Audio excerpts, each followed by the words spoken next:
Well, Millie, you finished third here, which you must be stoked with that result, are you? Completely. I was hoping for it, but to actually have it happen is a whole other story. And along the way, this weekend, you've managed to notch up a few firsts and claim some big scalps. So for your confidence, that must be pretty good. Oh yeah, I started off the tournament on a flyer. I competed against Vivian, who I've never beaten before, and had a 4-love win there. So that was a good start. Had a little bit of a rocky middle of the tournament, but the ending was all that mattered, and I came through with the goods. I mean, I know we can only take 3 to the Olympics, but does this result this weekend change the way you think about things and make you actually start? Because when I've spoken to you before, you've always talked about the Paralympics is probably going to be your main goal, and if you get to the Olympics, that's a bonus. But do you have to start rethinking things now after this weekend? I've noticed just from this weekend and this tournament how amazing just being under constant pressure of such high quality table tennis matches, and if I can replicate that going into Rio for the Paralympics, that'd be absolutely awesome for me. So really these matches are the best opportunity for me, and we don't get a lot of chances to be able to play so many good athletes in Australia. So yeah, I'm just really happy that I got through and performed how I wanted, and come if I'm lucky enough to get to go to the Olympics as well, it's just another event that I'll get to check off and try and perform my best at.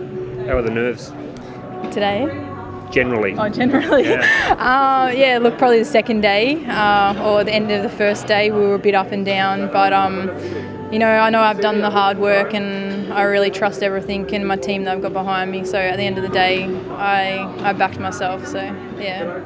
Well, congratulations. Really well played this weekend, and best of luck in the next few weeks. No worries. Thanks heaps, Ross. Well, Dave Powell, yesterday I was talking to you and you said how much you wanted to finish third, and you've done that now, so job accomplished.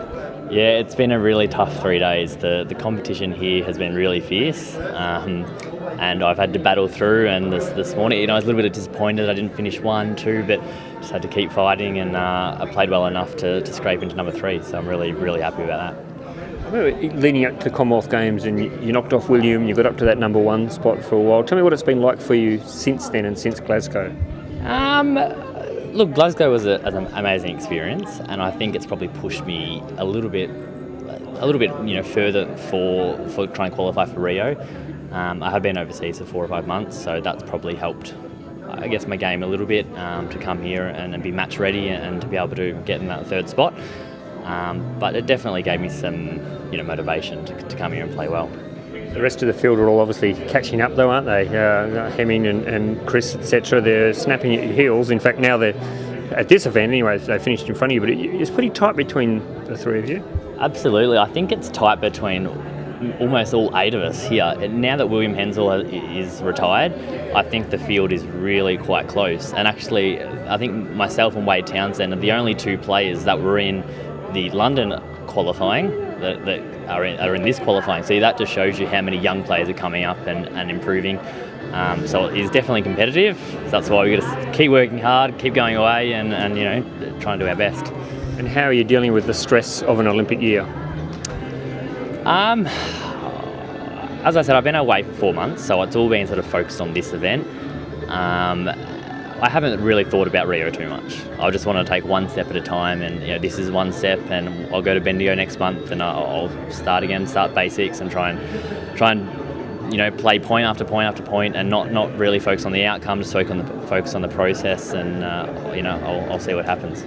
All right, mate. Well, congratulations on a good finish for the event here, and best of luck in Bendigo. Perfect, thank you. Congratulations. But there were some interesting moments this weekend, weren't there? Yes, very interesting. All just one game difference, and make the life different now. What do you take out of it from this weekend, from your form? I mean, you won some games that you'd be expected to win, but you probably lost some games that you wouldn't normally expect to lose. Yeah, just a couple of games I didn't play very well. It's a bit disappointed, but this is life, so not much I can do.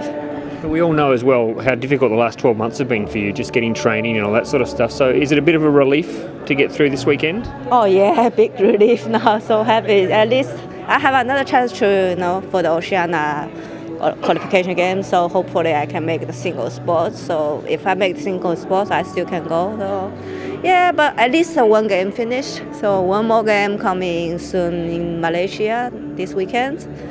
I have to go to Malaysia for the World Championship. Another game coming. You get the more time you can spend on the table, the better, I suppose, given how little table tennis you've played in the last 12 months.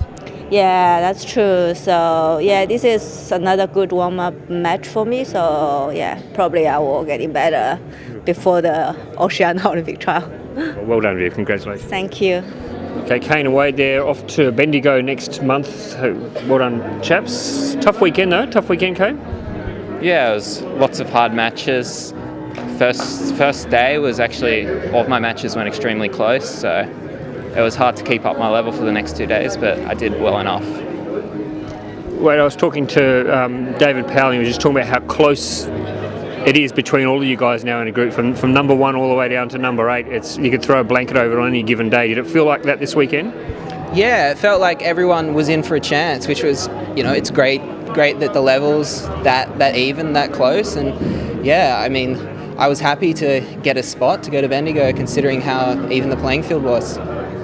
How much hard work is there now in front of you guys? I mean, for everybody, there's more hoops to jump through. You've got to get these results all along the way. It's pretty much got to be the main focus of your life, doesn't it, from here on? Yeah, to qualify for Rio, for the next 4 weeks, have to concentrate on getting ready for the Oceania qualifier, and then if we do make it, then got to concentrate for the actual Olympics. So then after that's the Gold Coast Commonwealth Games, so then it just keeps going.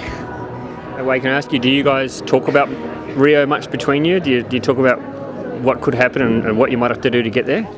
No, not so much. I mean, Kane usually just talks about it in terms of scheduling around university and everything at the moment. Yeah, planning that. But no, we organise our training together lately, and that's been the aim, to make sure hopefully maybe one of us can get there. If one of us can go to Rio, that'd be great between the two of us. So yeah.